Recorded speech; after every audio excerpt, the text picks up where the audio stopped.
Hello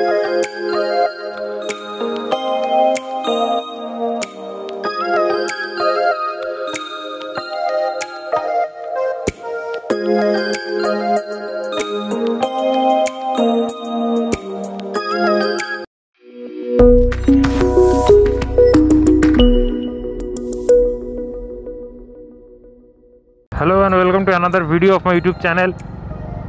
तो आज के आमी आमार भिडियोते आमार जे फार्स्ट जे बाइकटा छिलो सुपार स्प्लेंडार एटा 2010 साले केना अर्थात आज के 2020 तो अलमोस्ट 10 बछर हो गेछे।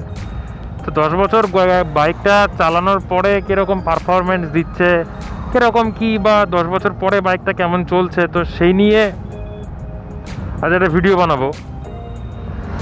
तो चलो एनजय करो। और एखन मोटामुटी दुपुर 12टा साढ़े 12टा बाजे कारण आमार और एखन एकदम हार्श लाइट आछे और माने आकाशे जत दिक देखा जाच्छे पुरो एक फोटा मेघ नेই कोথাও মানে একটা बिंदु कोথাও मेघ নেই और पुरो रास्ताटार मध्येই কি বলবো আর কি কোনো লোকজন নেই। লোকজনের থেকে বড় কথা হচ্ছে ছাওয়া নেই কোনো। তো আমাকে একটা ফার্স্ট অফ অল একটা এমন একটা জায়গা খুঁজতে হবে যেখানে আমি দাঁড়িয়ে আমি ভিডিওটা বানাতে পারি। তো আগে সেরকম একটা জায়গা ঘুরে নিই তারপরে ভিডিওটা স্টার্ট করছি।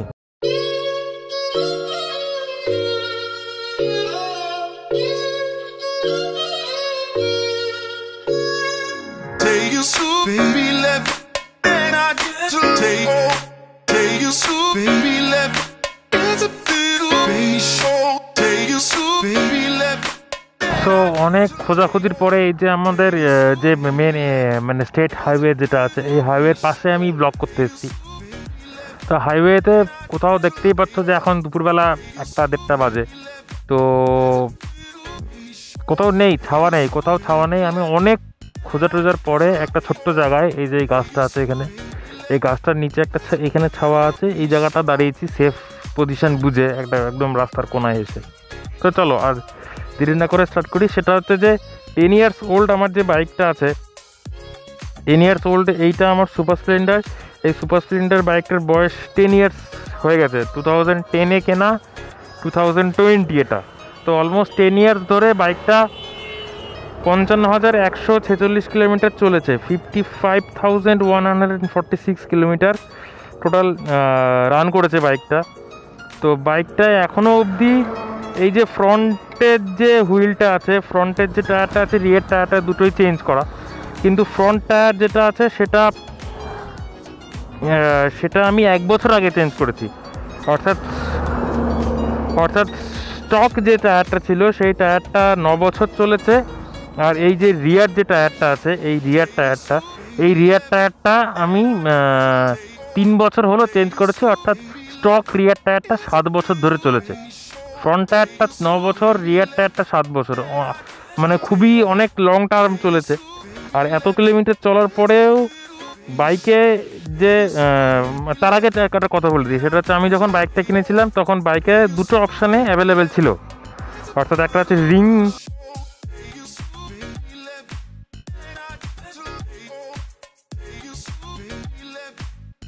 কিনেছি, যে আমরা কিনেছিলাম সেটা হচ্ছে অ্যালয় হুইল ছিল। অ্যালয় হুইলের সাথে সেলফ স্টার্ট ছিল। তো তখন সেলফ স্টার্ট অপশনাল আসতো, নেওয়াও যেত নাও নেওয়াও যেত।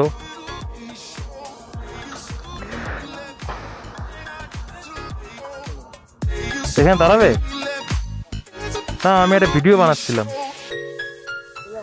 হ্যাঁ, গেলে তো সুবিধা হয়। তো এই যে এই সেলফের যে সুইচটা ছিল সেটা অপশনাল ছিল। এখানে দাঁড়াবে না, আমি একটা ভিডিও বানাচ্ছিলাম তাই।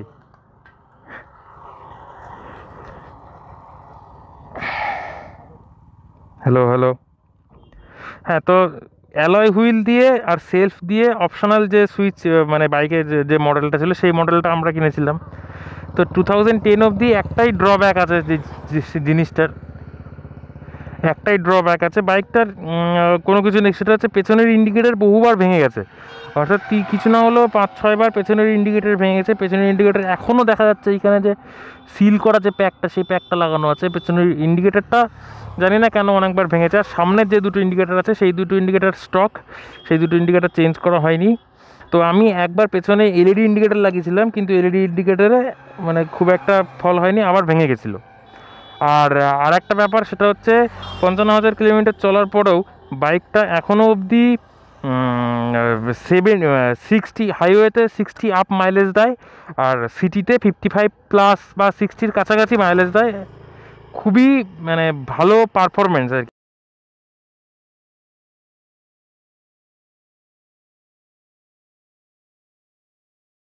যেটা আছে, ইঞ্জিন একবারও আমাকে খুলতে হয়নি, ইঞ্জিনের ভেতর একবারও খুলতে হয়নি। টাইম টু টাইম সার্ভিস আর টাইম টু টাইম সব কিছু করার জন্য ইঞ্জিনটা এখনও ঠিক আছে। কিন্তু চেনের যে এইখানে যে চেনের গিয়ারটা থাকে, যে চেন ঘোরে যে ওই জিনিসটা থাকে, ওইটা একবার পাল্টাতে হয়েছে। আর চেন পাল্টাতে হয়েছে, বাইকের চেন পাল্টাতে হয়েছে, আর ওই জায়গাটা পাল্টাতে হয়েছে। আর সাইড স্ট্যান্ড একবার ভেঙে গেছিলো, সেই সাইড স্ট্যান্ডটা ঠিক করতে হয়েছে একবার।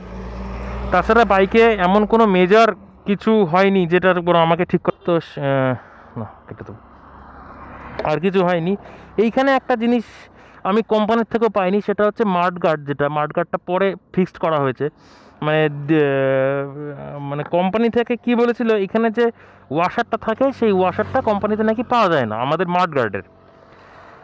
মানে এখানে রাবারের একটা ওয়াশার থাকে, সেটা কোম্পানিতে আনঅ্যাভেলেবেল হয়ে গেছিলো, স্টক ছিল না, ওই জন্য পাওয়া যায় না। কিন্তু আমি পরে দোকান থেকে, আফটার মার্কেট থেকে ওইটা ঠিক করিয়েছি।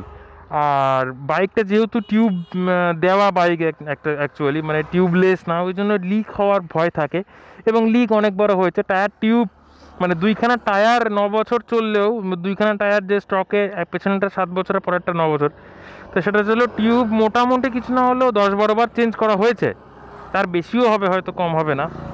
আর আমি অ্যাকচুয়ালি বাইকটাতে কিছু চেঞ্জ করিনি, মানে যেরকম স্টক ছিল সেরকম স্টকই করা আছে। কোনো এক্সট্রা করে কোনো মানে লাইট লাগানো বা কোনো কিছু করা হয়নি। হেডলাইট, যেটা হেডলাইটের একটা সমস্যা হিরোর প্রথম থেকেই ছিল, সেটা হচ্ছে হেডলাইটের প্রচণ্ড পাওয়ার কম। হেডলাইটের প্রচণ্ড পাওয়ার কম, আর 10 বছর পরে এসে হেডলাইটটাতে মানে একদমই আলো হয় না বললেই চলে আর কি। তার কারণ রাত্রেবেলা যখন আমি বাইক চালাই, তখন যে বাইক চালানোর সময় হেডলাইটের আলো জাস্ট একটা প্রদীপের আলোর মতো মনে হয়। হেডলাইটটা খুবই মানে লো পাওয়ারের হয়ে গেছে এখন। আর এটাও স্টক হেডলাইট, এটা চেঞ্জ করার কোনো ইচ্ছা নেই, কিন্তু হেডলাইটের সিটটা কম। আর একটা যেটা, সেটা হচ্ছে যে পেছনের যে সিটটা আছে, পেছনের সিটটা না, সিটের কুশনিং ঠিকঠাকই আছে সব। পেছনের হাইড্রোলিকটা একটু সফট হয়ে গেছে, ফলে অসুবিধাটা হয় কি, সেটা হচ্ছে যে ওই হাইড্রোলিকে পেছনে যখন বসে তখন খুব মানে ভাইব্রেশন বা ঝাঁকুনি অনুভূত হয়। আর এখনও অবধি সেলফ ফুললি ওয়ার্কিং। গাড়িটা আমি অন করে একদম একবারে সেলফ স্টার্ট নেয় 10 বছর পরেও কোনো অসুবিধা হয় না। আমি একবার ইঞ্জিনের সাউন্ডটা শোনাবো।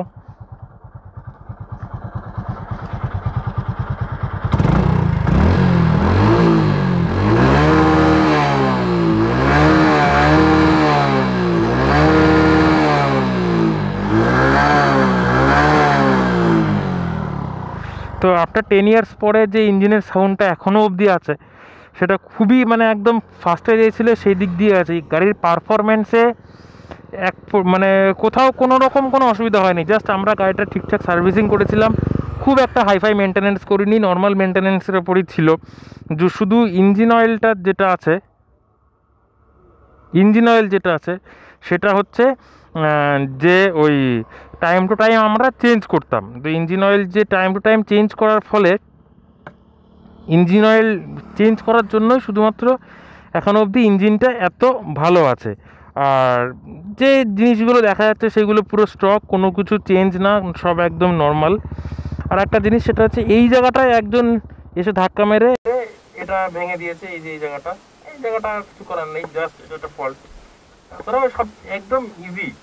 তো আফটার 10 ইয়ার্স পরে আমি যে কথাগুলো কনক্লুশনে বলতে চাইবো সেটা হচ্ছে আফটার 10 ইয়ার্স পরে প্রবলেম একমাত্র লাইটে হয়, আর পেছনের যে সকারটা থাকে সেই সকারটাতে অল্প স্বল্প সমস্যা হয়, মানে পেছনে বসলে একটু ঝাঁকুনি ফিল হয়, এছাড়া আর কিছুই না।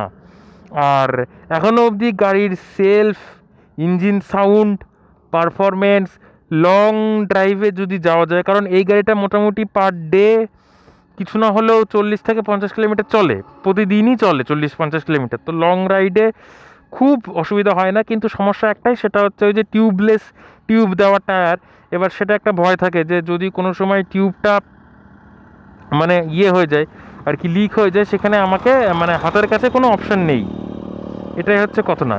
এটা সুপার, এই বডি গ্রাফিক্স যেগুলো ছিল সব সেরকমই আছে, কোথাও কোনো যত্নে রাখা হয়েছে গাড়িটা বলে কোথাও কিছু করা নেই। আমি শুধু একটা বাস্কেট ইনস্টল করেছি পরে, আর কিচ্ছু করা হয়নি। আর হ্যাঁ, এই যে ব্রেক শু যেগুলো ছিল সেইগুলো চেঞ্জ করতে হয়েছে, সেগুলো হয়তো 2বার কি 3বার চেঞ্জ করতে হয়েছে। ফ্রন্ট আর রিয়ারের যে ব্রেক শু, সেই ব্রেক শুগুলোও চেঞ্জ করতে হয়েছে। তো এই তো 10 বছর পুরনো আমার সুপার স্প্লেন্ডার, কোথাও দেখে মনে হয় না খুব বেশি মানে কোনো স্ক্র্যাচ নেই, কোনো কিচ্ছু নেই, জাস্ট একদম সুপার ফাইন কন্ডিশনে আছে। এখনও এই গাড়িটা আমার কোনো বিক্রি করা বা সেল করা, রিসেল করার কোনো প্ল্যান নেই। এই গাড়িটা এখনও যতদিন চলবে চালাবো, কারণ এত সুন্দর পারফরমেন্সের একটা বাইক, আর এতদিন পরেও এত সুন্দর পারফরমেন্স দেয়, তো সেটা আনবিলিভেবল। তো এবার এটা চলছে, তো এবার চলো দেখি বাইক চালিয়ে কিছু রিভিউ। তো এটা তো এই ফ্রন্টের লুক এখানে, তো তখন যেগুলো ছিল সেগুলো হচ্ছে সবই অ্যানালগ ছিল, কোনো ডিজিটালের যে ব্যাপার সেগুলো ছিল না। এটা এই নিউট্রালের সুইচ, এটা আপার ডিপারের সুইচ, এটা স্পিডোমিটার, এখানে টোটাল কিলোমিটার, আর এখানে ট্রিপ মিটার। এই ট্রিপ মিটারটাকে 0 করার জন্য এখানে একটা নব আছে, যেহেতু সব অ্যানালগ, যেহেতু এখানে একটা নব আছে, আর এখানে ফুয়েল ইন্ডিকেশন। তো বাইক অন করলে এখানে নিউট্রালের লাইট জ্বলে, আর জাস্ট সিঙ্গেল সেলফেই বাইকটা স্টার্ট হয়। তো চলো চালিয়ে দেখি একটু।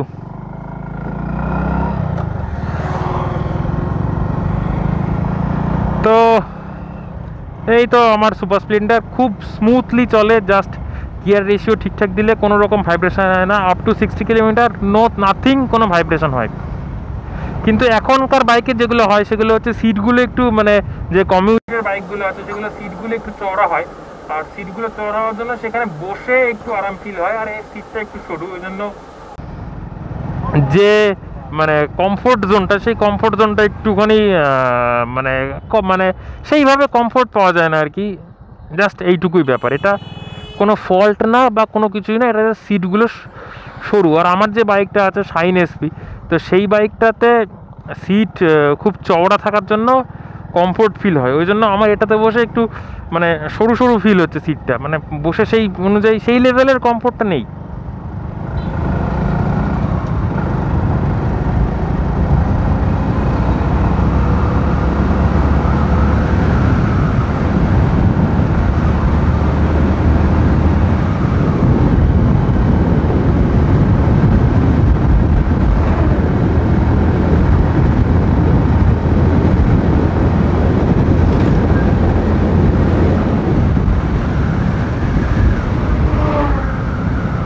এখন বাইকের যা আমি জাস্ট একটুখানি ক্যামেরায় দেখানোর জন্য পুশ করলাম বাইকটাকে, তো বাইকের যা পারফরমেন্স, সেই পারফরমেন্সে ইজিলি 60 থেকে 70 কিলোমিটার যদি কনস্ট্যান্ট চালানো যায় হাইওয়েতে, তাহলে খুব সুন্দর চলে। আর ওভারঅল আমি বাইকটাকে 60-র ওপরে কখনো তুলি না, জাস্ট ম্যাক্সিমাম স্পিড 60 থাকে। টপ স্পিড এতদিন পরে টপ স্পিড আমি 60-র ওপরে একদমই তুলি না, মানে একদম 60 বাধাদার আসে, যে কন্ডিশনে আসুক 60-র ওপরে স্পিড উঠবে না। তো এই তো 10 ইয়ার্স পরে আমার বাইকের রিভিউ। আর এই যে লুকিং গ্লাসের যে মিররগুলো আছে, এই মিররগুলো স্টক, কোনো রকম কোনো কিছু চেঞ্জ করা হয়নি, কোনো এখন একদম স্টক মিরর। মানে খুব লাকিলি কোনো সময় ভাঙেনি, একবার পড়ে গেছিলাম আমি, কোনো সময় ভাঙেনি। তো ভিডিওটা কেমন লাগলো জানিও। আর এই 10 ইয়ার্স, আর আমি এখন একদম রোদের মধ্যে দাঁড়িয়ে ভিডিও করছি লিটারালি, তো এর জন্য তো সাবস্ক্রাইব আর লাইক হয় একটা চ্যানেলে আমার এই ভিডিওতে, তো সেটা করে দিও, লাইক আর সাবস্ক্রাইব করে দিও আমার চ্যানেলে। তো চলো আজকের মতো বাই, টাটা, আবার দেখা হচ্ছে কোনো না কোনো এক নেক্সট ভিডিওতে দেখা হবে। তো আপাতত আমি বাইকটা নিয়ে একটুখানি যাবো, ঘুরবো, তো ঘুরে টুরে আবার বাড়ি চলে যাব। তো চলো, বাই।